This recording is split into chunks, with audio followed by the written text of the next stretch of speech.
Okay, and so today the title of it is all, I call it Inception Secrets. The reason why I call it Inception Secrets is because, first off, I love the movie Inception. I thought it was cool. And I love in the movie when basically when they go inside someone's dream, right, and they're going back and they're trying to place an idea inside somebody's head, because if they can place that idea inside somebody's mind in their dream, and the person thinks it's their thought, and thinks it's their idea, then their determination to do whatever that thought was is 1,000 times more strong, right? And so I think about that in selling all the time. You know, when we sell stuff online, offline, wherever we're at, if we're selling, you know, there was a day and a time, I don't know when, but in the past when selling was just, that was the thing. You go out there and you sell and you close and you do this kind of stuff, and it worked, but it got less and less effective. And I think as people are maturing and as the internet and communication changes and just the way we all react, that all of us have more defense mechanisms against selling. And so I believe selling has really transformed and changed a lot over the last 5, 10 years, and especially just in the last I would say even year and a half or so, just with all the stuff that's happening. And so I strongly believe that people love to buy stuff, but they hate being sold to. And so how can we create situations and things and put systems in place where, just like Inception, we're not really selling something to anybody, but we're creating an environment and an atmosphere and a story and a thing that happens where we cause an epiphany in somebody's mind, and all of a sudden that epiphany lights them up and they think that whatever we're trying to sell them is their idea. Okay? For example, this is my failed attempt at Inception yesterday. Simon knows the story. So a lot of you guys know the MMA fights are happening next door yesterday, and one of my buddies was like the main attraction, and I've been wanting to go to it ever since I found out about it. And I wanted to go really, really bad, but I didn't want to call my wife and be like, hey, I've been gone this whole week doing events, late nights, early mornings, and having help with the kids. The one night I have a chance to come home early, I think I want to stay here and go to the fights. And so if I was just told her that, she would have been angry and all these bad things would have happened, right? So I'm like, I got to figure out a way to make this her idea. And if it's her idea, then she's not going to care, right? And so I've been trying for the last week to orchestrate this thing to cause Inception in her mind so that she would have this idea to invite, like, you should go to the fights, right? So that was my end goal. Just like your end goal should be your customer, be like, hey, I should buy your product. Like, all right, that's a great idea. So I've been trying to orchestrate Inception on my wife. And I think she's immune to my powers after over a decade of being married to me. Because I was trying thing after thing after thing. Even yesterday, she came to lunch. Some of you guys had a chance to meet her. And 4 or 5 times during my conversation, I was talking about Jesse's fight tomorrow and the guy he's going to be fighting and how exciting it is for him and the fact that he's in Boise. He never fights in Boise. I kept dropping all these bombs, like just setting it up and setting it up. And she never closed the cell for me. And so last night after me and Simon were hanging out, he kept kind of prodding me like, you got to make the sale, make the sale. So I called her up and I was like, so what would it take for me to be able to stay and go to Jesse's thing? And she stopped for a second. She's like, I really would like 2 new chairs in our front room. and I was like, okay, 2 chairs. And if I do that, I can stay tonight. She's like, yep. I'm like, done deal, sold. So we closed the deal. So my Inception did not work on my wife. I had to go straight sell with her. But I think she sold me. In fact, if you think about it, she used Inception on me. She got her stuff really, really easily. Anyway, but this is the goal of this entire thing we're doing, is how do we create these things in people's minds where it becomes their idea, okay? Do you guys notice the sales process you guys all went through to come here? Do you notice that I never really sold you on it? You were selling me like why you should be part of this and why you should be part, and we just kind of turned the table, and you do that, it changes the whole entire selling experience, okay? The other reason why I think this is important, and this is really interesting, one of my buddies, John Allen, told me this a little while ago. He said that they were doing all these studies and stuff. They said that in 1980, the average attention span of a person was 20 minutes long, okay? And he said that you look back then, like the only distraction that people really had in 1980 is once a day the mailman would show up. Your phone might ring once or twice a day. There's 2 or 3 TV channels, so like you flip through and after 2 or 3 channels, if it's not there, you're done. And that was about all the distractions we had, right? So the average attention span was 20 minutes a day. And if you look at all of the sales stuff that is taught and people do and people share online, offline, everything, I believe that all the sales stuff people are using is all based off of people's attention span in 1980, okay? That's why if you look at all the famous copywriters, they're showing how to write these like 8,000-page sales letters with 80-word headlines and all this stuff. And I think and I believe, and based on my testing and results, that stuff did work at a time. But today, people's attention is different and does not work nearly as well. And so we have to understand that things are evolving and changing. So anyone have an idea of how long the average attention span is for a human right now today? You're going to be so depressed. He's 5 minutes here. Any other guy? 3 minutes?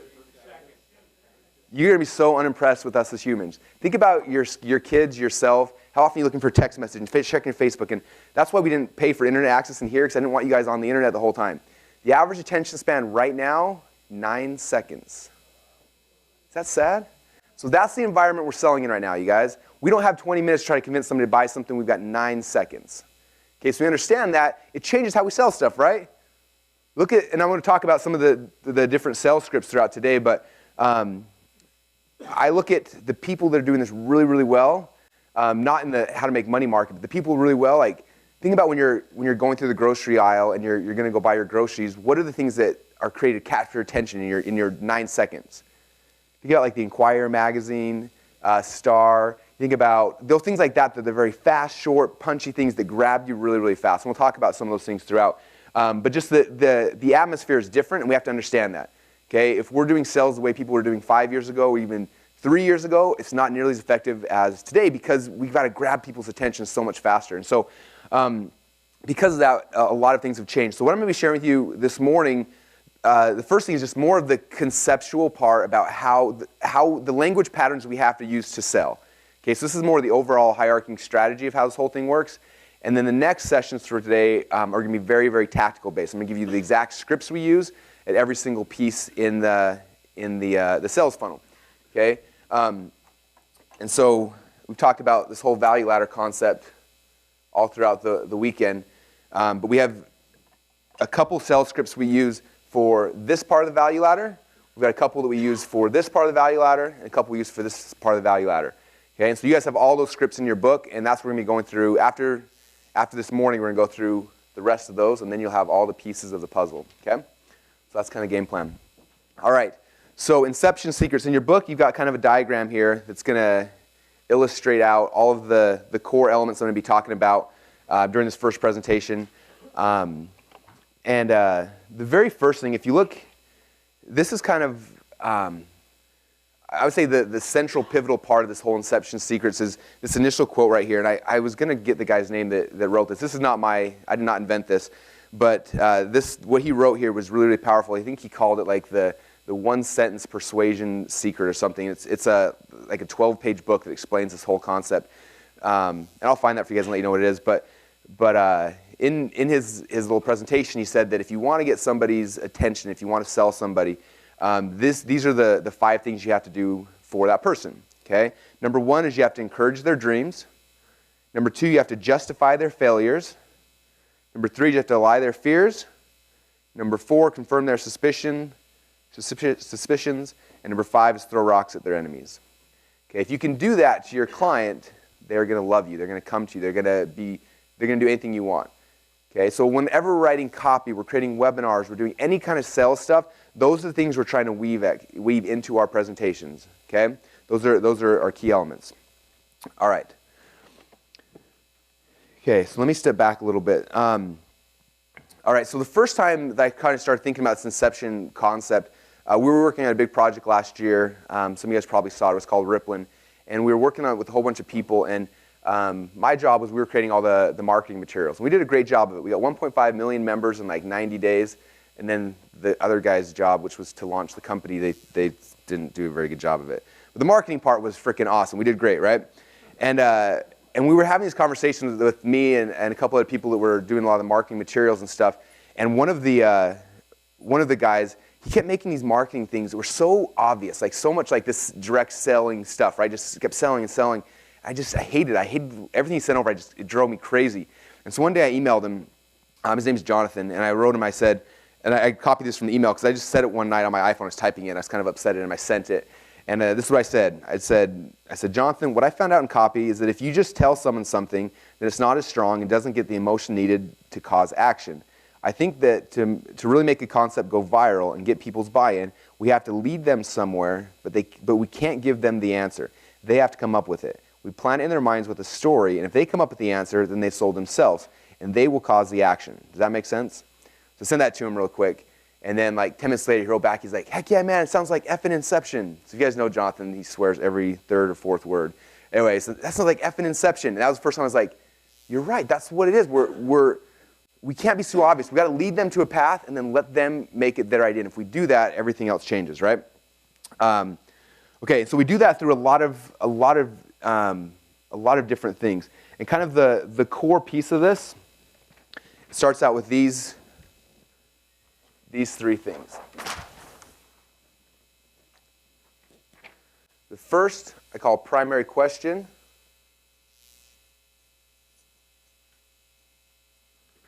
Number 2 is the epiphany. And number 3 is the magic bullet. All right, and this is a progress. So I have arrows on the little image there. Okay, so this is kind of the process, the core process of Inception we're going to be taking somebody through. All right, and so the first is the concept of a primary question. Anyone have any idea where I first heard this concept of primary question? Mike knows. Anyone else know? Tony Robbins. So if you go to Date with Destiny, Tony spends like an entire, I don't know, probably 8 hours on this concept he calls the primary question. And before I went to that event, I never even thought about this. We said that every single person in the entire world makes most of their decisions based off of one question that's running in their head all the time. Okay, and so we spent this, he did all these exercises to help you figure out what that primary question is inside of your head.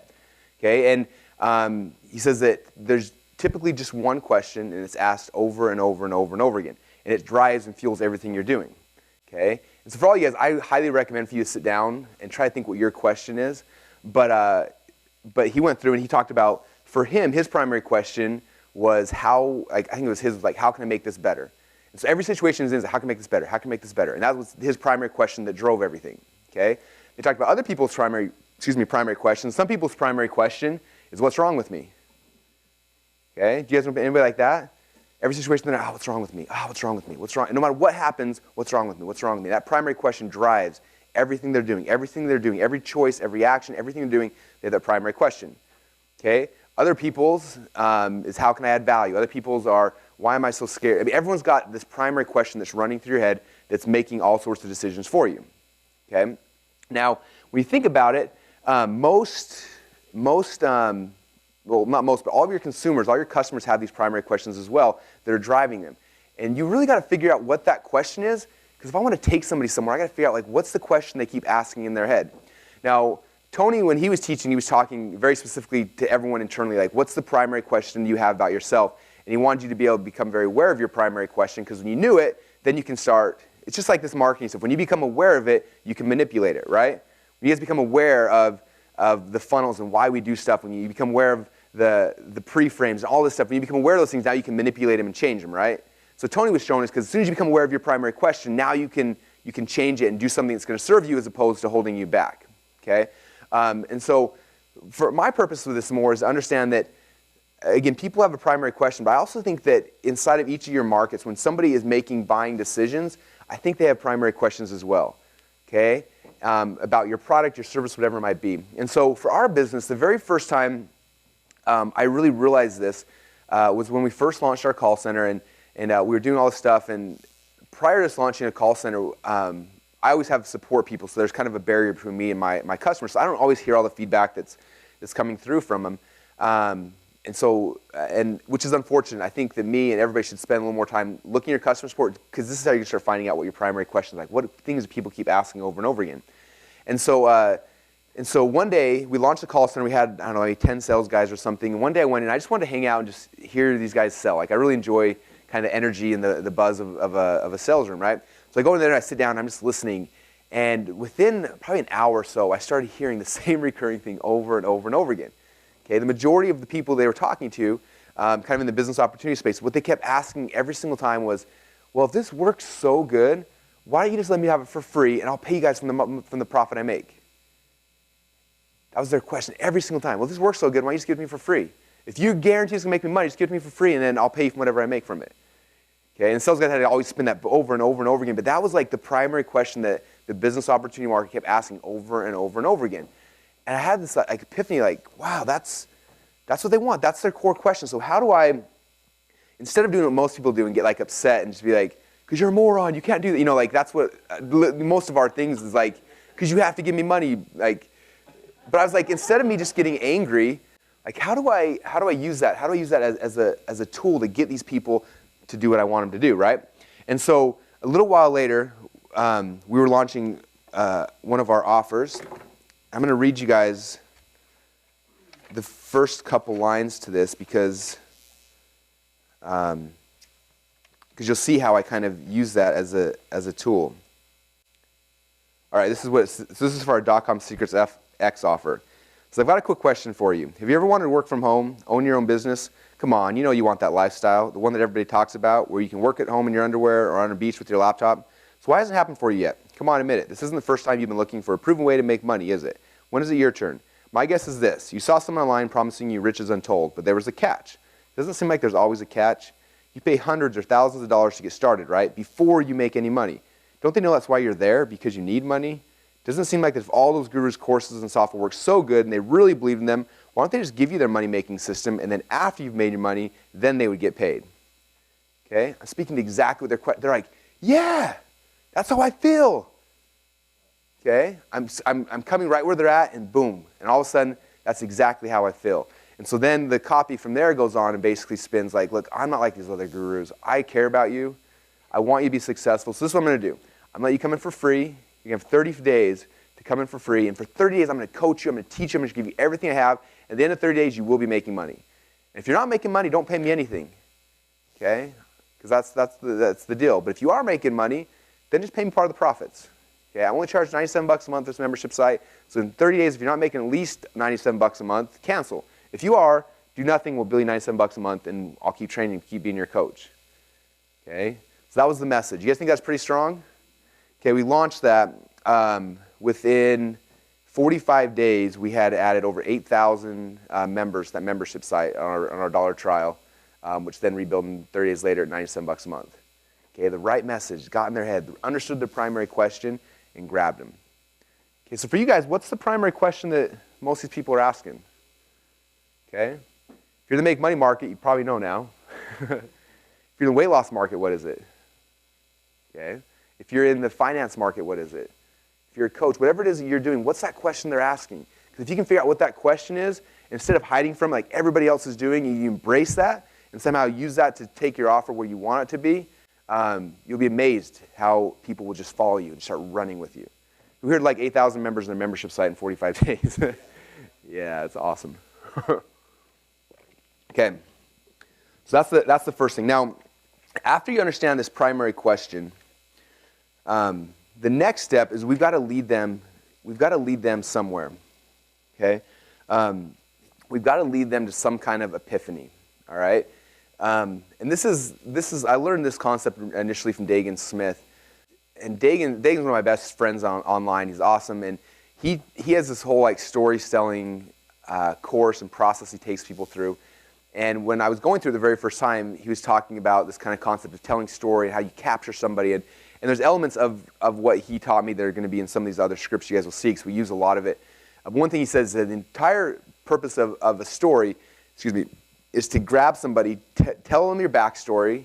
Okay, this is the whole attractive character stuff. Tell them your backstory, bring them through a process, and you have to explain to them how you had an epiphany. Okay, and the goal of you explaining how you had an epiphany is because you want them to have the exact same epiphany that you just had. Okay, if I just tell someone like, oh, one day I had an epiphany, I need to build a list. They're like, oh, okay, that was a cool epiphany.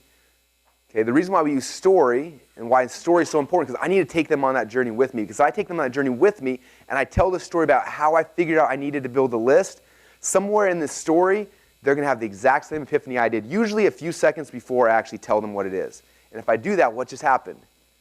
It was their idea, not mine, right? So for example, in our product that we're teaching people how to build a list, I go through this, my story. I think I kind of shared a lot of the story with you guys on the first day. Basically, I tell a story about, hey, I was reading this article about this guy that was talking about how all these gurus make $100,000 sending emails, and I didn't believe it was true. But he told me this is how it works, and so I wanted to figure out how it works. So I went and I bought this email list of 1 million people, and I loaded it up. Remember that story I told you yesterday? I tell this whole story, and it bombed, and it didn't work, and all these gurus are scam artists. And I went to school, and I snuck out, and I logged into my PayPal account, and I made sales. So it actually worked, but I had to figure out the right way to do it, okay? But, and I kind of tell this whole story, and I lead them down this path, to all of a sudden they're like, man, I need a list. If I just had a list, everything would be good. Just like Russell, that's Russell's whole problem, but he made money. If I knew the right way to have a list, then I can make money. And all of a sudden I'm like, hey, by the way, guys, I'm going to teach you guys the right way to build a list. Okay? I give them that epiphany. They have that epiphany. That's theirs. It's their idea. They figured this thing out. Okay? Inception was just caused. At that point, I'm like, hey, I got a product that's going to show you guys exactly what we just talked about. Okay? You guys see that? So that's the epiphany portion of this process. So we're leading with primary question. We're transitioning that question into the big epiphany I need to give them. And the epiphany is going to bring them to the core concept I'm teaching them. Now, this is one of the keys, you guys. It's really important to understand. I've mentioned it every single day since I think we've been here. In every sales message you have, there needs to be one thing, okay? The one core thing. And I promise you, if I was to critique all your copy, the biggest problem all you guys are going to have is you've got 2 or 3 or 4 things. Okay, Perry Belcher taught me this, and I believe it 100% to be true. He said that in every sales letter he'd ever written, if he's trying to get somebody to buy into one concept, it converts awesome. As soon as he makes them try to buy into 2 concepts, conversion drops. 3 concepts, it drops. 4 concepts, it keeps dropping. Okay? I look back at a lot of my old webinars from even a year ago, 2 years ago, I'd always be like, okay guys, I teach you about this and this. And as soon as I did the and in the middle, conversions dropped. Okay? My epiphany all needs to be tied into the one thing. Okay, the one thing. I look at the reason why the .com Secrets X sales video did so well, because the only epiphany I was trying to get these people to have is the fact that they needed to have a list. That was it. Okay? And before, I was going to teach them this and this and this and this. Okay? When we started doing the High Ticket Secrets webinar that we did last month, I struggled. I kept creating this webinar over and over and over again. I was like, had 3 or 4 core things I wanted to make sure everybody understood. It wasn't until I came back and said, no, the one thing. What's the one thing of everything that's most important? I cut everything out, had just one message for the entire webinar. When I had the one thing, it just crushed it. Okay? So you got to figure out that there's one thing in each of your sales messages. Do not try to sell them on 2 concepts. You not only have to get them to buy into one belief, and if you get them to buy into 2, it's going to drop your conversion. So figure out what, again, in every sales process, whatever you're doing, what's the one most important thing, and that epiphany is going to lead them back to that one core thing. Okay? Yep. It does not matter if your product is 2 things. Great question. Even if your product is 2 things, you only tell them one. A good example of that. So in .com Secrets Labs, one of our upsells is our automated webinar course, which is 2 3-day events we did like this, so 6 days worth of events. And the first time I tried to sell it, I was like, this is like the most amazing product in the world. So I'm like, you're going to get this, you're going to get this, you're going to get this, you're going to get, because there's so much stuff, and I spent like 20 minutes explaining all the stuff they're going to get. I'm like, man, people are going to be blown away by all they get. Conversions sucked. I could not ever get to work. I rewrote that sales letter 4 or 5 times, could never get to work. And then one night, this is actually the first time I had the epiphany of the one thing. I was sitting there, and I was like, of all the stuff that I'm sharing, like, what's the most exciting thing? And I looked back in the entire 6 days worth of the course, and I remember in that course, I spent about 15 minutes teaching people about a concept called the stack, which, by the way, you're going to learn probably after lunch. I taught this concept about the stack. And I was like, of everything in here, that's probably the one sexiest part. And so I took our sales video, I deleted the whole thing, I started over from scratch, and the entire video talks about the stack. I learned this thing from this guy named Armin, and I tell the results. This is what happened with it. And the first time I did this, and the second time I did this, and I just walked through this process of the stack and how much money it ended up making me, and how good it was, and how I've used it in every single thing I've ever done. And just that one thing changed my entire business. And literally, that's a 15-minute segment in a 6 days worth of a course. That was the only thing I talked about. And then when I did the pitch, I talked about that. I said, and also, you're going to get a bunch of other stuff that's really, really awesome that's going to teach you a bunch of other things. But man, this stack alone is worth this, and you're going to get that plus everything else for this one price. And that was why I'm finally converted. And it's been converting like crazy ever since. So even if you have a huge thing, you got to pick the one sexy thing, and that's what you're speaking to. Okay? Okay, do you guys hear that? So his question, and this is going to go against every single copywriter in the world. I promise you, I've had this argument late nights with all these great copywriters, and I think they're all wrong. Okay? Every copywriter teacher, you need like 80 pages of bullet points on every single thing you do. The only bullet points I've ever written is for .com Secrets Labs, and that's just because I was trying to show off. Okay? It had nothing to do with me wanting to sell stuff. I don't think the old school of thought is let's try a sales letter to have tons and tons of bullet points because we have no idea which thing is going to be the most sexy to somebody. So let's give them every single thing, and then hopefully one of these bullet points will convert that person to a sell. Okay, it's old school thinking. That's thinking I've got 20 minutes attention span. I'm looking at 9 seconds, so I don't have the luxury of giving them everything. And I thought I was crazy. There's actually one dude who agrees with me, and the guy happens to run the only billion-dollar information company in the world. So I feel kind of good about it. So I had this idea, and I've been arguing with all these great copywriters about it. And then one day I got this book called Great Leads by Michael Masterson. Anyone ever read that book or seen it? You see it? It's an awesome book. So I'm reading the very first chapter of the book, and I'm on a flight flying back east somewhere, and I'm sitting there playing, and I read this, and I'm seriously like freaking out, because I'm like, I'm right, and everyone on the plane's asleep, and I got nobody to tell that I'm right to, and I'm freaking out, right? I'm like, oh, I can't tell my wife because she doesn't care, but I'm like, this is the coolest thing. So this is what he said in the book, okay? Again, this is Michael Masterson, not just me, so I'm leveraging his credibility, but I think he's right. He said, most copywriters conjure up a list of features and benefits and create ads that mention as many of them as possible. The thinking behind this approach goes something like this. I wonder which of these benefits will really push the buttons I want. I don't know.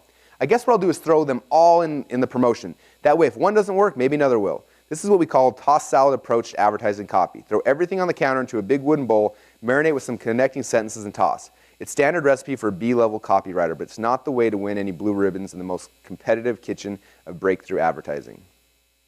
Pretty awesome? I was right. Again, I think there's a time and a place for bullet points. Like I said, on our .com Serious Labs, we did it. But as a whole, we got 9 seconds, you guys. So if you have 9 seconds to pitch somebody, you got to pick the best possible thing in the world, and that's what you got to be focusing on. Yep. That's a good question. So the one section you bring out, does it vary with the temperature of the audience? Yeah, I would say it probably would. I've never looked at it that deep, but yeah, because I mean, in all honesty, the primary question is going to change with the temperature of the audience as well, right? That's why if you look at the image in the book here, right before primary question down here, the arrow, we come back here to the temperature stuff, right? We got most aware, product aware, solution aware, problem, and unknown, hot, warm, cold. So you're right.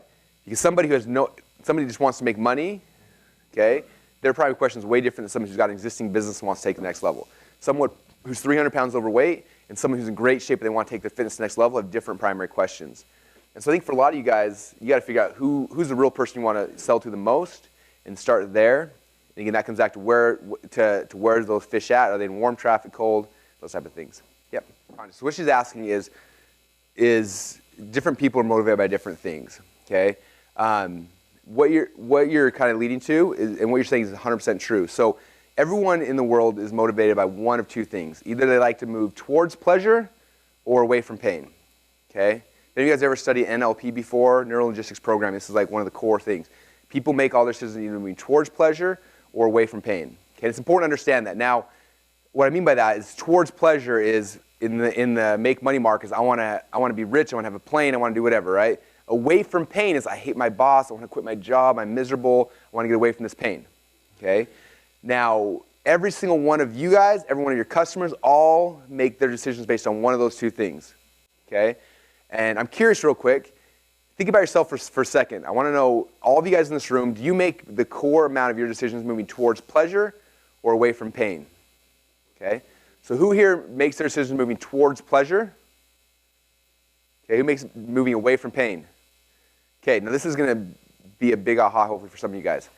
Typically, entrepreneurs make their decisions moving towards pleasure, which is why 90% of the room in here makes their decisions moving towards pleasure. Okay, now, the mistake that most of us make is we assume that our customers are the same way, and so we write our messaging moving towards pleasure. But the vast majority of the human population, I would say 90% of people on earth, make all their decisions moving away from pain. Is that aha for any of you guys? So we come in because we're entrepreneurs, and we know this is what motivates us. Let's sell this way as much as we can. But we're not our customers. We're hyperactive entrepreneurs who can't sleep at night because we're so excited to work the next morning. Okay, we want that pleasure. We want that stuff. Most of the people just want to get out of pain. And so a lot of times just switching your messaging towards moving people away from pain is way better.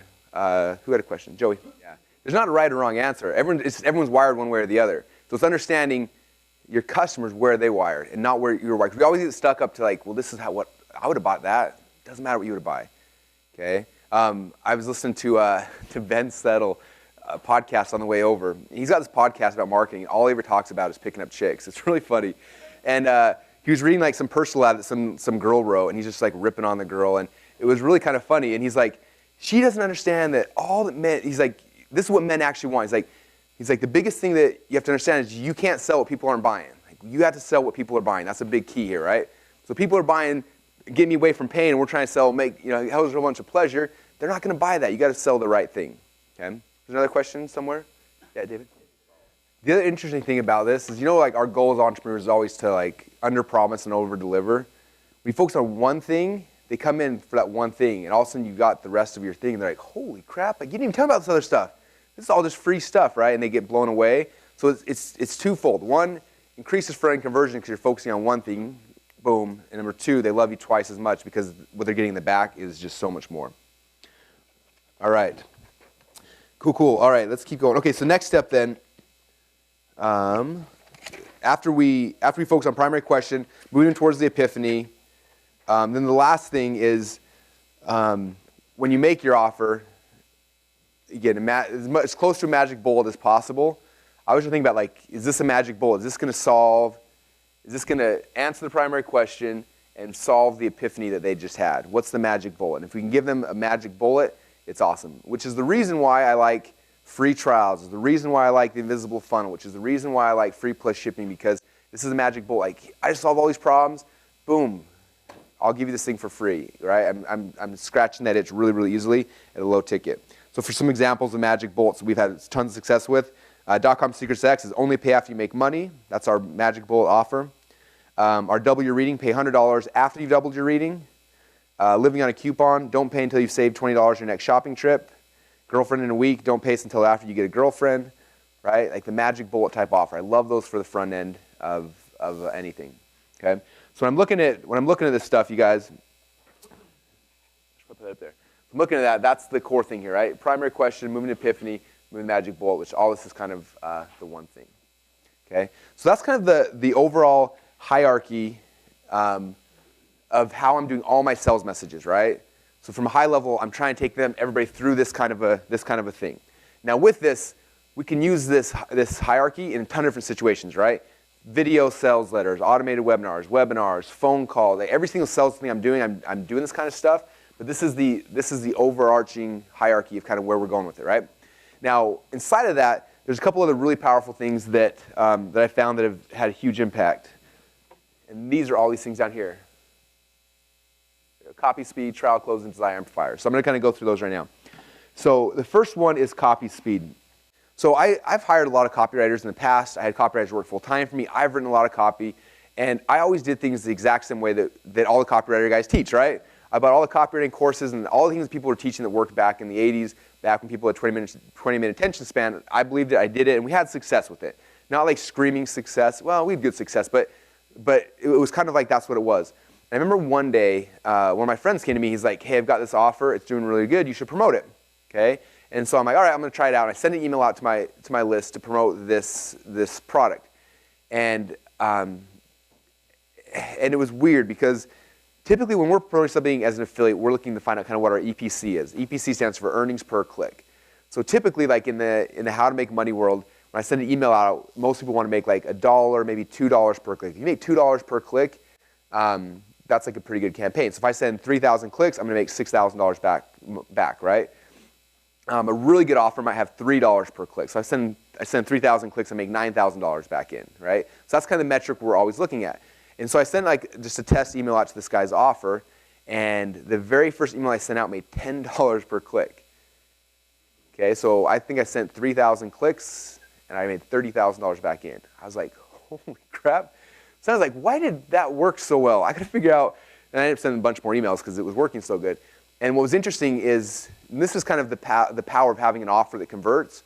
If you have an offer that makes you $3 or $4 or $5 a click, you literally can become a millionaire in like 5 seconds. So this guy launched this offer, had no product launch, no anything, and within 8 months made $10 million selling this offer because it converted. Okay, so that's kind of why we do all this stuff we're talking about. You get something that converts, game over. People will come to you begging you to promote it all day long. Because all he emailed me and said, hey, so-and-so got, whatever, $6 clicks on this, try it out. I sent it out, got $10 clicks. And next person just went like wildfire, right? And everyone's talking about it. So I went back to my, like, why did it do like 3 times more than anything I've ever seen ever in the past?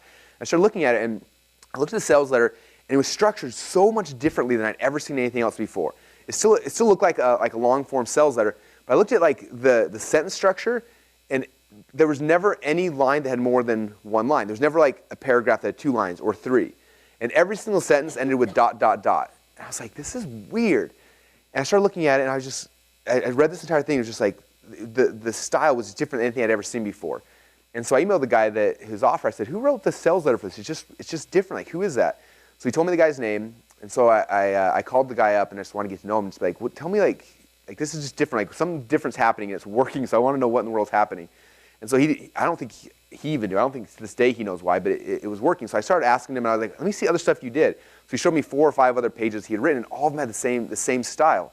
I was like, where did you like make that up from? Or where did you learn that? He's like, I didn't learn it. That's just how I write. That's just how it works. And so I'm like, all right. So I started putting a couple of these other ones just to see as well. And same thing, it was like $5 EPCs, $6 EPC, like just crazy numbers on every single one of the things he wrote. And I was like, there's something new here. There's something completely different. And so I started kind of reverse engineering his stuff and started seeing why it was working. And then from there, the next 2 or 3 sales letter I wrote, I started following the style, where it's very short sentences, a lot of ... dots after them, and it's completely changed how I write.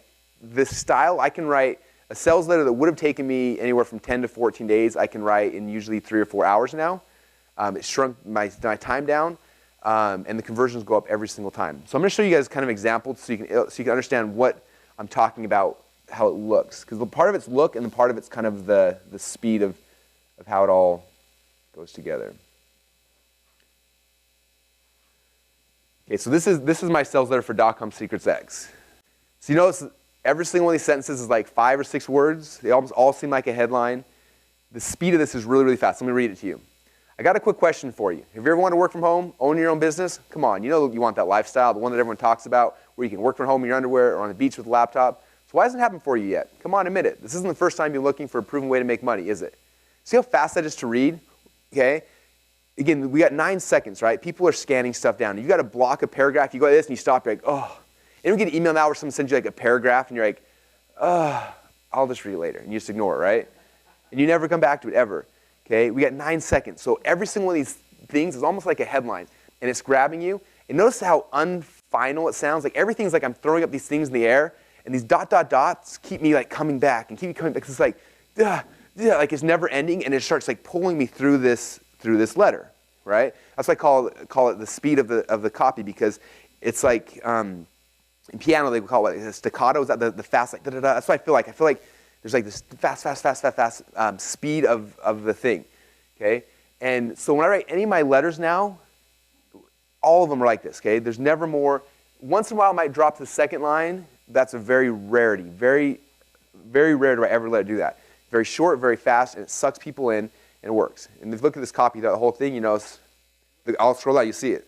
Okay, that was the first time I dropped the second line, and I was like freaking like, gosh, should I make a whole other line for that, or should I keep going? But see how easy this is to read? If you saw that, you'd be like, oh, I can read it real quick. A lot of space, a lot of open stuff. So I'll walk you through the scripts later that show you the process, but just this, as far as the style, for speed and ease and everything like that, it's just awesome. You get addicted this way. You'll start writing everything. If you ever get an email from me or text, my wife's like, why do you always put ... at the end of every text? I'm like, I don't know. I just have to. Yeah, I agree 1,000,000%. Email, every communication with anybody now is this. Emails that go out, videos, sales letters, everything is in this fast, staccato, high pace, easy to write. And when you start writing this way, you'll see like how much easier it actually is. It's really weird. Like I can go so much faster and tell a story. And again, when you guys see the scripts tomorrow, you'll see the things, and you're like 4 or 5 of these little lines for the first thing, the next thing, and within a couple hours, your entire thing's done, and it's beautiful, and it's in your voice, and it's awesome. Do you have some? So the way I write now, so I script my whole thing out like this, and then I make, if I'm doing a video version, this is just the same video. So each PowerPoint slide is just one little sentence. Next one, next one, next one. Exact same thing. The worse your spelling, the worse your grammar, the better. Yeah, the second you if your English teacher reads it and is proud of you at all, you just failed. It needs to sound like I'm talking to you in a conversation. In fact, for a lot of guys, the way they do it is they get out like something and they record themselves saying it all and then transcribe it, because this has to read like we're talking. If it reads like you're reading, it ruins the whole thing. So I use a lot of weird words. I use gunnas and horrible grammar and dots, and I want it to visually look easy to read, and I want it to sound like I'm having a conversation with them. So the way I would talk to you if we're talking face to face is exactly the same way like this. If you read this, you're like, that sounds like Russell's talking. That's the way he talks all day long anyway. I want it to be in your voice. Okay? Yeah, again, your English teachers are going to hate you. Yes. And I promise you, at least once a week, when you start driving traffic, it's somebody who will email you like, hey, I saw your sales letter. I corrected all the errors for you. Here's a new version. Like, literally, we get those a couple times a month. I'm like, thanks. I'm not going to do anything of that. And they're like, I sent you this like 3 weeks ago. Why haven't you updated it yet? I don't care. But I promise you, there are people on your list or who come here who are so obsessed with English, and they're like, feel so bad for you. And they're like, let me fix this. And just don't worry about it. Just, again, it's speed, it's tempo, it's pace. That's what we're looking for. Okay, so the next thing. So Brent and I, we have a project called Overcome Pornography. It's a product that helps people overcome pornography addiction. And so we had written a couple sales letters and stuff. And one day we were getting on a flight, and I don't remember where we were flying. Do you remember? It was like a 4-hour flight, so back east somewhere. Yeah, so we're in the plane forever, and we just couldn't get this offer to convert. And he's like, do you want to try to write a sales letter? I'm like, all right, fine. So I open my laptop. We sit down on the plane, and really quick, I tried to like slip in the mind of my target market. Okay, all the stuff I've been talking about, like how to get in the mind of my target market. What do they want? What are they feeling? What's the pain? All that kind of stuff. What's their primary question? Like, so I kind of went through this really quick, and then I put on my hat like as if I was that copywriter that I'd been studying his copy. And this was the first time I'd ever written this way. So I sat down, and I just started going, and Brent sat next to me on my shoulder, and I just like I got in this zone. I started going, and like 2 or 3 hours later, I'd written this like huge entire sales letter, and we're like, holy crap, that turned out awesome. And this literally happened in a flight. So I'm gonna read you guys part of this, and I want you to like to listen to a couple things like the emotion, the pain, the speed, the ease, all this kind of stuff. This is just a script. This is how it goes. So imagine we're advertising on pornography sites. So there's a porno site, and also you see this banner ad that says, feeling guilty? Click here. Or you're leaving a porno site, and a pop-up comes up, and this video starts. You hear my voice say, it happened again, didn't it? So that's how this whole message starts, okay? Okay. It happened again. Yeah, who here has seen this video before? Half of you guys are our target market, I know it. Okay. It happened again, didn't it? To you or to someone you love. I know your story. Everyone's situation is different, but the results are usually the same. Let me know if it sounds familiar. It was probably about 11:30 at night. Your spouse just fell asleep, and you're tired, but something keeps nagging at you. You decide to get up just to check your email, or maybe you look at eBay or Craigslist for something you really know you don't want or need. And a few minutes later, it happens again. You have no idea how you got there, but you're there. You knew it would happen, even though you won't admit it. You had a second of hesitation, but you know it's already too late. 1 hour turns into 2, and then 2 into 3. You know you're going to be tired tomorrow for work, but at this point, you really don't care. You know the shame and guilt you're going to feel, the look of pain in your eyes when you look at your loved ones, but it's already too late. For some of you, this is a story that happens often. And for some of you, this just happened. And that's why you're here, right? For others, it hasn't happened to you, but it happened to somebody you loved, a husband, a boyfriend, your child. From the outside, your situation looks hopeless. From the inside, you feel trapped. You rationalize you're not hurting anybody but yourself, but deep down, when you tuck your kids into bed and kiss your spouse goodnight, you know that it's a lie you've been telling yourself, hoping it'll lessen the pain. You're aching for change, either for yourself or for your loved one. And that pain you feel is real. Is that pretty good, you guys? I'm so proud of it. Does it work? What's that, the copy or the product? I can get you a copy and you can let me know. I don't know. Yeah, it does good. Yeah. Anyway, it goes on and on. But do you guys see how some of these elements I'm talking about, like, do you feel the speed of that? Like you're sucked in and you're just like, and it keeps pulling you. And it's not like, oh, here's a big paragraph I got to read through. And then what's the next? You know, it's fast, it's speed. Like, anyway. So that's one of the big parts of this whole Inception thing and how we have to sell today is that speed, right? We went from 20 minutes to 9 seconds, and so we have to address that. We can't keep saying what all these marketers are saying and like, oh, well, good copy wins all. In some markets, it does. In Neurocell, so our supplement, we're targeting people that are like 60 to 80 years old, okay? That market, we have a long-form sales letter, bunch of paragraphs, and old people like that still have attention spans. They don't have cell phones, and so it works for them, okay? Other markets, the majority of the markets, doesn't work, right? If your market is texting and Facebooking 85,000 times a minute, you need to be working like this. You got to be speeding up everything you're doing, speeding up your copy. All right? Okay. All right, next one is trial closes. So this is a concept that was like earth-shaking to me when I first figured it out. And I was at a seminar, and this was probably 2 or 3 years ago. I was at the seminar, and there's a whole bunch of really good speakers there. It was like a public speaking seminar, so they had all these really good speakers in the room. And I got up on stage and I started speaking, and all of a sudden in the back room I see this little guy walk down and sit down. And I knew who it was. It was this guy named Ted Thomas. Anyone ever seen Ted speak before? They call him the Pied Piper, because when he's done speaking, he literally, I've seen videos of him at like Robert Kiyosaki's event.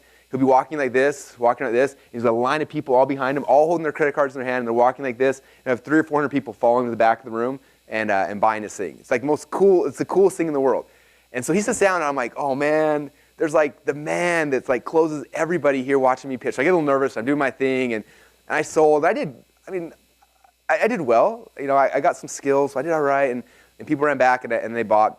And then I go back and do my thing, and I'm taking orders and doing the whole dog and pony show, right? And he's kind of hanging out inside during this thing. I keep seeing him. I'm like, oh man, this is gonna be awkward. Whatever's gonna happen next is not gonna be good for me, right? So everyone leaves, and it's lunchtime, and he's like, hey Russell, loved your presentation. Love to take you to lunch. I'm like, all right, that'd be cool. So we go to lunch, and we start talking. And he's just asking me all these little questions and just kind of like probing me about whatever. And I'm answering him. I'm kind of shaking my head, and I'm going through some stuff. And then he stops me. He said, look at your head. I'm like, what? Look at your head right now. I'm like, yeah. He's like, you notice how you're nodding? I'm like, yeah. He's like, that's what you're doing wrong. I'm like, what do you mean? He's like, when I speak in an audience, like if you sit in the back of the room and you watch my presentation, you'll see a wave of heads going like this the entire 90 minutes. And he's like, when you do that, at the end, everybody will buy. I'm like, well, how do you do that? He's like, the same way I was doing it to you. He's like, what have I been saying for the last like 5 minutes to you as we've been talking here at lunch? I was like, you just asked me little questions. He's like, notice every single question was a yes or no question. Like, yeah. He's like, you notice the answer to every single question was yes. I'm like, yeah. He's like, notice that you nodded your head every single time I said that. I'm like, yeah. He's like, that's the secret. He's like, when I was in the back of the room, he's like, nobody's heads are moving. Everyone's sitting there like this. He's like, you did well because you got some talent, you got some stuff. He's like, you need to get people saying yes from the very first second you get on stage, and they need to be saying yes the entire thing. He says, the way I do this is through a concept I call trial closes. Does that make sense? Okay, does that make sense as a trial close? Yes, okay? Yes. And he starts to me, he's like, here's a bunch of trial closes I use. And he said, the way that I first figured this out is I would do this and get people to say yes. And I figured out that this was something, right? In NLP, they always talk about like getting someone in a yes state. So he's like, the first second I get up, I ask a question, then I do something. I get something, I'm saying something. In my entire presentation, I'm saying yeses. He said, at first it was really hard for me. So what I did is I took a bunch of note cards and I write out these different trial closes. Like, does this make sense? And I'd put it on the floor and I'd speak. And another one like, are you guys getting this? And I put it down. And then, isn't that awesome? And then and all these different trial closes, and he would lay them all over the stage. And when he'd walk around, every time he step on one, he'd look down and he'd say, does that make sense? He'd walk over here. Are you guys getting this? And he would do that until he became part of his pattern, right? He did over and over and over again, to the point where he had these all in his head, and then he would just drop these trial closes all the time throughout. I was like, that's pretty cool. And so he gave me this sheet that had like 5 or 6 pages of all these trial closes he had done. And so I took that home. And at the time, we just launched our automated webinar for .com Secrets Local.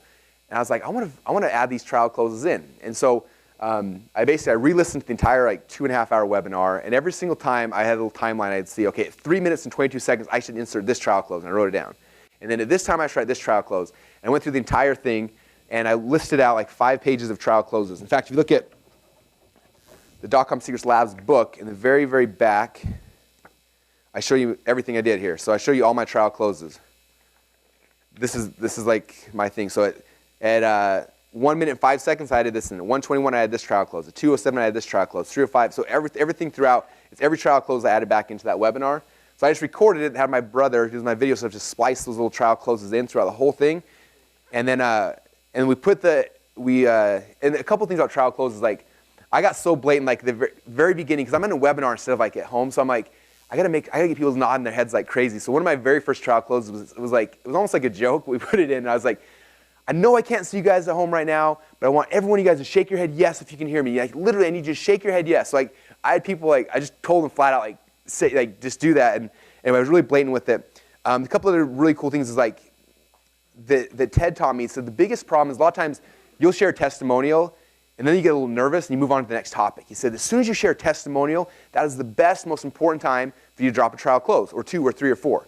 So I showed a testimonial of Simon. I'm like, here's Simon. He just made $1 bajillion. Isn't that awesome? I just did. So that was trial close. So I showed that. I'm like, isn't that awesome? Can you guys imagine yourselves doing that? Would that change your life right now if you were to have that same result in your life? Okay, what would your spouse think about you if you did that? Would that be awesome? Okay, I just dropped like 5 right there in a row. So anytime you do a testimonial, you do that. Anytime you share a really cool feature or benefit, like this is this cool thing that this does. Do you guys get that? You see how awesome that is? Is that one of the coolest things you've ever seen in your life? You see how this would change the future of your life forever. Okay, boom, drop, trial, close. Okay, and so I did that in this webinar. Went back through, I think I have the numbers in here. We started testing the EPCs. So before we added trial closes, we were averaging, oh, please say the numbers in here. Anyway, I think we were averaging, I have the after number. Oh yeah, so when we first did it, we were averaging $9.45 for every person who registered for the webinar. After we added in these trial closes, driving the same traffic, we increased it to, oh come on, can I not find it right now? It went up 74.6. I think it went from like $9 and whatever, 46 cents to like $16 per person. So 74% increase just by adding in these little trial closes. Is that cool? You guys getting this? Is that awesome? Okay. And so I started realizing that this was powerful, and I started using it, first off, in my personal life. I use this all the time. I think it drives my wife crazy, but it's the way I speak now, right? It's become part of my language pattern. In my sales videos, I use it all the time. In my webinars, every time I communicate with any audience, I'm using it because I want people to say yes. Natasha, be willing to share your story about this? Because it was like, was it 2 years ago, or when was it that we first talked about this? I think it was maybe even like a year ago or a little over a year ago. And I heard Russell talking about this, and I was like nodding my head. I was like, oh my gosh, this is awesome. I've got to do this. But then I was like nervous. I was like, how am I going to ever remember these things? And then I remembered what he taught about the guy that had flashcards on the stage. And so I had a webinar. And so I decided that I was going to put it all on Post-it notes. And so I had something like 50 trial closes on Post-it notes all over my window, all over my desk. And Rich walks in. He's like, "What in the world is going on?" And I'm just like, they're like falling all over the place. I'm like, after the webinar, which it worked out really well. I don't have the numbers, but I made a lot of sales. And I remember like that night I walk out of the office and like I got like a trial close stuck to my shoe. And so now I always talk in trial closes, always. My new one is, are you getting this? Would this work for you? Could this work for you? Can you see yourself doing this? Like once you start practicing, it's really, really weird to do it at first and you feel like completely stupid. But then all of a sudden it just totally becomes a part of your speech pattern. Does that make sense? Y'all getting that? All right. Will this work for you? Awesome. Will you tell me also what you said about one of your attendees at your event was like, I feel like you actually, oh, that yeah, was awesome. Yeah. So I was actually in a group, coaching call, and one of our, premium buyers said, the one thing I love about Natasha is she always says, are you getting this? Does this make sense? And she's like, it just shows that she cares. She wants us to really get this. And it's awesome. And she's like bought everything that I've ever offered for sale. So yeah, no, it just makes people think that and you should care, but if they said, I'm not getting this, yeah, I don't know that I would necessarily have to change everything, but yeah, it does. It's a phenomenal technique, and I highly, highly, highly recommend that you take advantage of the thing in the 108 split tests and start implementing those because they work. Love Absolutely. It. Thank you so much. One of my favorite things about Natasha is like she hears something and then the next day she does it. Like I want all you guys to adapt that. Like I think that why she's so successful is because of that. She hears something, instead of like, oh, well, that worked for me, or she goes home, writes sticky notes, puts it up there, does the next call, and boom, closes it, right? And I think if you guys can all become like that, you're going to see the same kind of results. Awesome. I love it. Okay, so trial closes. Start using this, just start practicing and start trying But I promise you, when you're communicating, just use these all the time. They work. They just work, okay? Nothing else I can say about it. Oh, here's my numbers. I went from $9.45 net profit to $16.50 net profit per registration, which was awesome. All right, cool. So there's trial closes. Any questions about that at all? Cool. Now the last thing is desire amplifiers. And there's a lot of desire amplifiers we can use throughout. And so I'm going to share just a couple different types because I think that they're important. So one of them that's kind of cool, I heard a guy, he's a good copywriter, I heard him speak on stage one time, and he shared this little nugget, and it was really, really big for me. He was talking about copywriting in the Bible or something, and one of the desire amplifiers he was really focusing on was the 7 deadly sins. Who here knows what the 7 deadly sins are? Who can, well, here they are, I'll say them. So you've got lust, gluttony, greed, sloth, wrath, envy, and pride. Okay? Now, usually in our mind, we think of the 7 deadly sins as this really bad, horrible thing, right?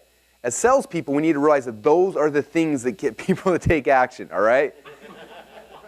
So when you think about that, when you're writing your copy, you got to think like, how can I make somebody lust after this? Because if they're going to lust after, they're going to want it.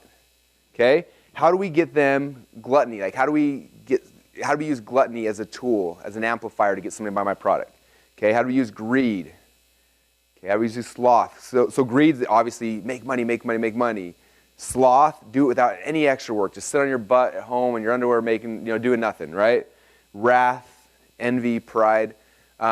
You're not going to use all these in every single thing you're doing, but think about like they're powerful things, right? So how can you weave 1 or 2 or 3 of these into your messages? Because they're amplifiers. They're things that all of us have inherently. They're problems we have, and if we can tap into those, I don't want to sound like an evil person, but we want to tap into those kind of things, right? Okay, the next thing, yeah, I'll share this. I think this is kind of cool. And hopefully, hopefully I'll do this justice. So this is a concept I learned from Tony Robbins, and it had a huge impact on me, and had a huge impact on how I sell people now. He has a concept that he teaches called the 6 human needs. Anyone ever heard about this before? You guys? I'm sure a lot of you guys have thought about this from one aspect, but not from like a selling aspect. Okay, so one thing Tony says is every single person, we do things for different reasons, but there's only 6 reasons why we do anything. When you understand that, you realize that everybody does everything based on one of 6 things. It gives you a lot of ability. Again, so as soon as you become aware of this, you can manipulate it, right? So there are 4 needs of the body. There's 4 needs of the body, and then there's 2 spiritual needs. Okay, so I'm going to go through these. So the four needs of the body. The first one. Let's see. I'll do 1, 2, 3, 4. Okay, the first one here is certainty. T-Y. Okay, every single one of us in this world, we need certainty. Okay, we need to know that when we wake up in the morning, things are going to be certain. Okay, we crave that, we desire it, it's a need we have to have in our lives. Okay, the next thing we all need is we need variety. Okay, we want something new, it's exciting, we need variety. Okay, something interesting is, you notice that certainty and variety are opposites? Certainty is I want to know everything's going to be perfect. Variety, I want craziness, I want all sorts of fun and excitement. Okay, this is like the enigma of humans. Okay, these are opposites. We need them both. Okay, next thing that all humans need is we want to feel significant. Okay, I'm very special. I feel significant. I feel great. Okay, we all want significance. It's an important part. Okay, it's part of all of our identities. The other thing we all want is we want love and connection. Love and connection. Okay, I want to feel loved. I just want that love. Now, significance and love and connection are opposites. Significance is look how great I am. Love and connection is difference, love, right? But we both need these, but they're opposites. Okay? And then over here on the spiritual ones, we have growth and contribution. Wait, is the growth and contribution 1 or is it growth 1 and contributions 1? Growth 1 and contributions 1. Okay, growth and contribution. Okay, now, humans don't have to get these needs met. We can do without these and still function, but every single one of us will get these needs met. And we will give up our beliefs, our values, we'll give up everything to make sure those needs are met. It's strange. Now, the other cool thing is that anytime, any situation in your life where 3 of these 4 things are met, it causes an addiction. Okay? So for example, the first time I went on a date with my wife, I thought she was beautiful. Went out with her and we were talking, and everything I said, she smiled, and I got a lot of significance from it. She thought it was pretty cool, right? We were out on a fun date. We did a bunch of stuff. I got a lot of variety. It was exciting. And that night, she gave me a hug and a kiss, and I felt love and connection. Boom, instant addiction. Okay? That's why we all like falling in love.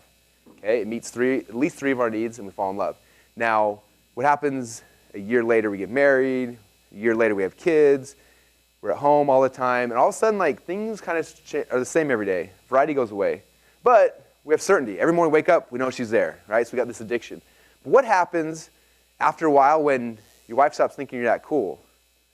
Right? Does that ever happen to any of the men in the room? And all of a sudden, like, you don't feel significant anymore. And what happens when you have kids, and then you have another kid, and another kid, and suddenly your wife loves these kids? She doesn't remember about you anymore. Well, I got certainty being met, but the other ones aren't being met very well. So what do? We have to have these needs met. Okay? So what happens? What happens to most men, or most women, or whoever? We start seeking these needs somewhere else, right? For some people, they go and they find a business. In a business, they show up every day. They got a business they're building. They get certainty. Every day it's this new thing. They get variety. Okay? Their customers love them. They get testimonials. And they get love and connection. Their team, their boss, people think they're awesome, and they get significance. And all of a sudden, their job fulfills all their needs. And what happens? They spend 10, 20 hours a day at work because that's where their needs are being met. Isn't that interesting? It causes an addiction. Who here is addicted to work? Because your needs are being met. Okay? It's interesting. And so all these things are happening. And one thing Tony said that was interesting, he said that there's never a situation where anyone's ever gotten divorced where in that relationship all their needs are being met. Okay? If you want to like save your marriage, if you're struggling with marriage, look back and say, how am I making my wife feel certain? How am I lighting her up? How am I making her feel significant? How am I getting love and connection? If those needs are met for her, she will never leave you. Same thing for a guy. If your wife's fulfilling those needs for you, you will never leave. But the second they start disappearing, as humans, we have to get those needs met, and we'll find out a way to do it. Okay? Think about if you have kids. Think about your kids in school. Okay? If they're not getting these things from home, where are they going to turn? They're going to turn to sports. They're going to turn to drugs. They're going to turn to gangs. They're going to go find somewhere to get these needs met. Okay? And that's how it works. So this is the motivational, personal development part of it. Now that you're aware of it, how do we use this for making money? Okay? How can we create situations where these needs are being met with our customers? We can cause an addiction in our customers where they're feeling certainty, they're getting variety, they're feeling significance, they're getting love and connection. We can literally cause an addiction with them where they're going to want to keep buying from us, coming to our events, coming to our webinars. They're going to get all these needs met with us. And what else is cool is that moving on, like, to really take your life to the next levels, then you start seeking after spiritual needs. When these needs are all met, then you start looking for how can I grow? How can I contribute, right? So same thing. How can you take your customers to the next level where now we're growth, we're contributing? Okay, we took one of our customers to Kenya with us for a week, and we built schools out there with them. We did a whole contest we wanted to help our community to grow and to contribute and be part of something bigger than they were, okay? So these 6 human needs, like I said, there's a lot of principles you guys can use personally in your own lives, in your kids' lives. Well, now with my kids, I'm going through this process right now because I know that right now my kids get all their needs met from us, right? It happens. But when they get older, it's going to shift. And if I don't focus on it, all sorts of crazy stuff can happen. But if I know that if their needs are met here, they're not going to go other places, you can engineer that, right? Every Sunday I wake up and say, this week, what can I do to make sure my kids get variety? Because if they're having it here with us and our family and with their friends that are good and we like, they're not going to go after drugs. They're not going to go into gangs. They're not going to be seeking for in other places. Okay? Anyway, so it's a cool tool you can use in all aspects of your life, but also with your customers. Like, how can we cause these addictions with our customers? Because if we do that, they keep coming back again and again and again and again. Is that exciting? I love this stuff. All right. What other ones? There's a bunch of other ones. I'll share one more one, just because I think it's kind of cool. Anyone here ever studied hypnosis before? With like you're getting sleepy. Okay, so hypnosis is, there's like the stage hypnosis side of it. which is fun and exciting. But from a sales standpoint, we use hypnosis all the time, okay? And excuse me, it's not so much to the point where I'm trying to hypnotize you, but I kind of am. Like if you watch any of my sales videos, and if you take a step back, or you watch my webinars, you'll notice I'm doing a lot of things to put you guys in trances in states that are more conducive to me, to you guys buying from me, okay? And so there's a lot of ways to do it. There's tons of really good hypnosis books, but just a couple things you can do. And I don't remember the book. I'll try to find, there's a book that's really good that goes through a lot of these. I can't remember the name off the top of my head, but I can let you guys know later. One thing I can do with hypnosis is I can attempt to cause amnesia, okay? So what I mean by that is if a customer's coming in, they're having experience with you, right? And they've been buying a lot of things, they got burned by all the other bad, evil gurus in the past, I have language patterns I can use to help them forget those things so they focus on me, okay? And they're subtle, and they don't sound like a big thing, and you may think that's not going to work, but it really does. Like, for example, in my sales video or my webinar, I'll be like, look, I'm sure that all you guys have been in this internet marketing space for a long time. You've probably seen the scam artists. You've probably seen people trying to rip you off, trying to take your money. But for the next 90 minutes, I need you to forget about all that stuff and put it in the past. Okay? For the next 90 minutes, I need you to focus on what we're talking about today. I need you to have hope and faith, because what I'm going to share with you is going to work. Okay? That's a hypnotic statement where I'm taking this thing and I'm telling you, I'm causing amnesia, so you'll forget about all the bad things you are. Because one of the reasons why you're not going to buy from me is because you've been burned by somebody else in the past. So if I can use hypnosis to try to put that behind you so we can focus on moving forward, it works, okay? Causing amnesia. The next thing is telling them what to remember. So a lot of times I do this in a webinar, like, look, you're going to watch this webinar right now, but what's interesting is tonight, you're going to be laying in bed, and for an hour, 2 hours before you fall asleep, the thoughts in your mind are going to go over and over again. What if I did this? What if I did this? What if I did this? And as those thoughts go through your mind, you're going to know that you have to take action, that you have to be part of this, okay? I'm telling these things, I'm placing subconscious thoughts in their minds, and that night, a lot of people are going to sit there and be like, it's going to go through their head. The human mind is really weird how it works. Whether you believe in hypnosis or not, I can place thoughts, I can place ideas in your head, and it'll do these really weird things. Okay, so tell them what to remember. Disassociation. Disassociation is where I try to take somebody into a different place. For example, you'll notice as we go through the scripts, a lot of times I try to future pace people. So I'll talk about something that like before we move on, I want you to really sit back and think about what life's going to be like in 30 days from now. When you've got this stuff, like what's it look like to you? What's the future going to look like? Imagine what it's going to be like when you can fire your boss, when you have more free time, and when you've lost the first 5% body fat, or whatever that thing is like. And I push that to them, like future pacing. And I'm disassociating from the situation they're in right now where they're miserable, and I'm showing them where they can become, where they can go. It's a really, really powerful thing. I think most of the scripts I have, usually at least once or twice from some kind of future pacing, we're breaking away from where they are and pushing up to where they want to become and where we're trying to take them. And if they can see that for just a second, very, very powerful tool. Another one that I like doing is time distortation. Anyone here been hypnotized on stage before? It's kind of a fun process, right? But usually you do it, and when you're in this hypnotic state, like it's not like what people think. If you haven't ever done it before, it's not like you're like a zombie and you're moving around. It's more like you're just hanging out. And I remember for me, like I feel like I was in a state where like if I didn't do what the hypnotist said, I'd feel so stupid. I'd be like, that was I remember thinking, it's just I have to do something I feel like a moron. And that was more like what I felt, and it was a state that he put me in, right? And I remember that entire experience, like we were on stage for like 2 or 3 hours, and it felt like it went really, really fast because we're in this kind of hypnotic state. And so for me, a lot of times I'm trying to sell somebody, especially higher ticket stuff, we're taking them through a longer process, right? A webinar, like our .com Secrets local webinar, I think is 3 hours long right now. It's a long time to sit on a webinar listening to Russell pitch you on something, right? But I need somebody to do that. So a lot of times at the beginning, I'll use time distortation to say something like now this webinar, I'm going to be covering a lot of stuff, but what's cool about it is as we sit through this webinar, things are going to go super, super fast. And even though it's going to be over an hour long or over an hour and a half, 2 hours long, it's going to feel like it was only 10 minutes long. It's only going to feel like you were here for less than an hour, but because of that, you're going to feel so much better. And every, blah, blah, blah, blah, something like that. Does that make sense, though? So I'm telling them, like, this may be long, but you're going to feel way shorter. You're going to feel like this is fast-paced, blah, blah, blah. And you do that, and it places that thing in their mind. Another one that's really cool, Howard Berg taught me this. He does it a lot because he knows that like when you start teaching people, they're going to get overwhelmed.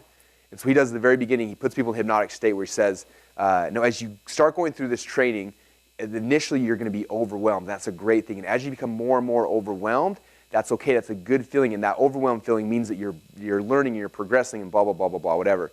And he said that when he started doing that, his refunds of his course dropped in half. Because suddenly he was telling people that like that feeling overwhelmed was a good thing, and kind of changed the state of it where typically people are like, I'm overwhelmed, give me my money back. All right, and then the last kind of thing that we use hypnosis-wise is if-all statements, and I'll talk about that more in the webinar section.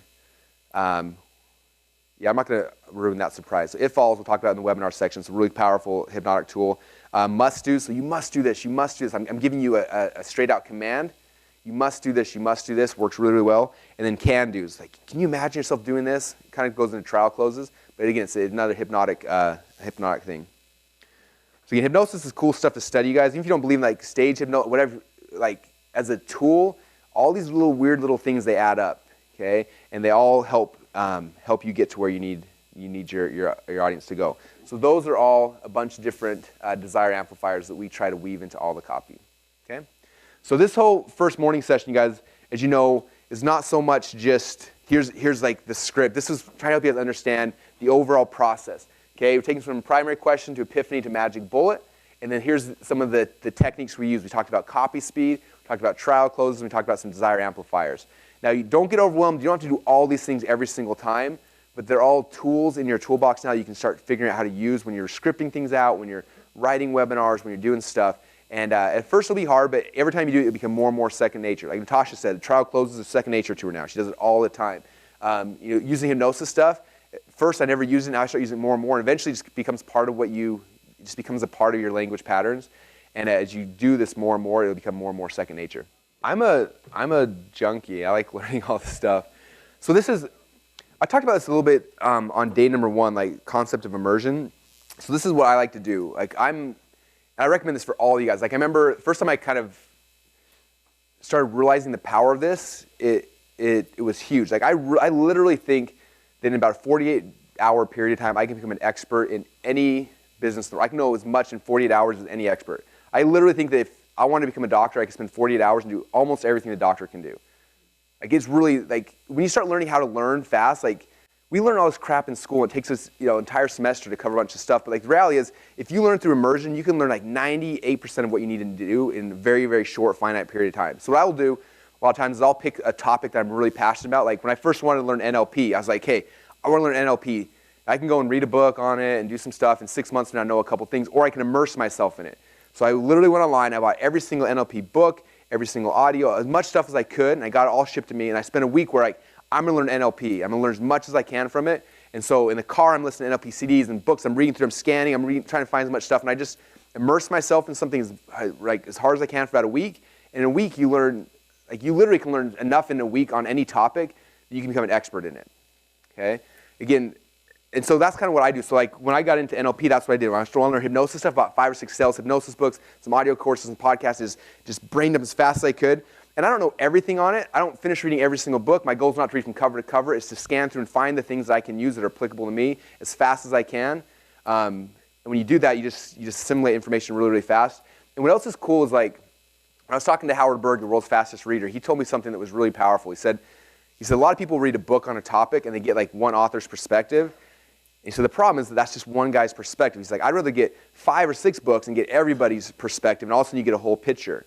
And obviously most of us can't read an entire book in 3 minutes like Howard can, so it's harder.